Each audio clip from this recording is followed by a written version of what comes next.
د افغانستان ښځینه کرکټ لوبډلې سره د انګلندي لوبغاړو 20,000 پاونډه مرسته. په انګلند کې د مشهور ملبورن کرکټ کلب له لوري یو کمپاین په لار اچول شوی څو په نړیواله کچه په کډوالۍ کې له کرکټرانو سره مرسته وکړي. د دغه کمپاین اصلي موخه کډوالو ته د کرکټ کولو زمینې برابرول او په کډوالۍ کې د کرکټرانو ملاتړ دی، نو ځکه یې ورته د مرستې یو صندوق هم جوړ کړی چې د کډوالو کرکټ نړیوال صندوق نومیږي. ملبورن کرکټ کلب له دې لارې غواړي چې د نړۍ په بیلابیلو هیوادونو کې بې ځایه شویو لوبغاړو سره د کرکټ په برخه کې مرسته وکړي، دوی ته د کرکټ مناسب لوبغاړي جوړ کړي، د کرکټ وسایل ورکړي او نور مالي ملاتړ یې وکړي. د دغه کلب له لوري د پیل شوي کډوالو کرکټ نړیوال صندوق په چوکاټ کې یوه برخه په استرالیا کې د افغانستان کرکټ ښځینه لوبغاړو ته ځانګړې شوې او له دې سره د مرستې لپاره یوه نوې پروژه پیل کړې چې زموږ راتلونکی منظم کړئ تر نامه لاندې ده او موخه یې په کډوالۍ کې د افغانستان ښځینه ملي لوبډلې مالي ملاتړ دی.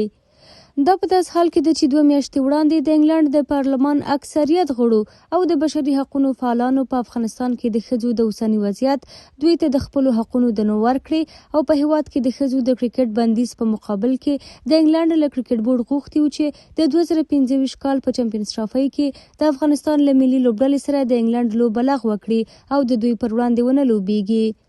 د انګلند کرکټ بورډ او د دغه هیواد د نارینه او ښځو ملي لوبډلې لوبغاړو له دغې پریکړې سره مخالفت څرګند کړ او ویل چې د لوبې په لغوه کولو سره ستونزه نه هوارېږي او دوی باید په نورو لارو چارو غور وکړي څو د افغانستان د ښځو د کرکټ ملاتړ وکړي او د دوی کرکټ ژوندی وساتي.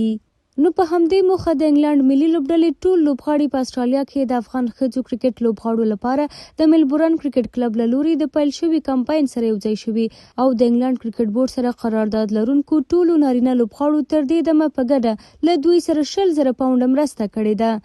د یادولو ده چې ملبورن کرکټ کلب د انګلند په تاریخي لارډز کرکټ لوبغالي کې دفتر لري، د کرکټ نړیوالې شورا لپاره قوانین او اصول جوړوي او د کرکټ په قوانینو څار کوي. اوس د دغه نوي کمپاین له لارې غواړي کډوالو او بې ځایه شویو لوبغاړو سره د کرکټ په برخه کې مرسته وکړي.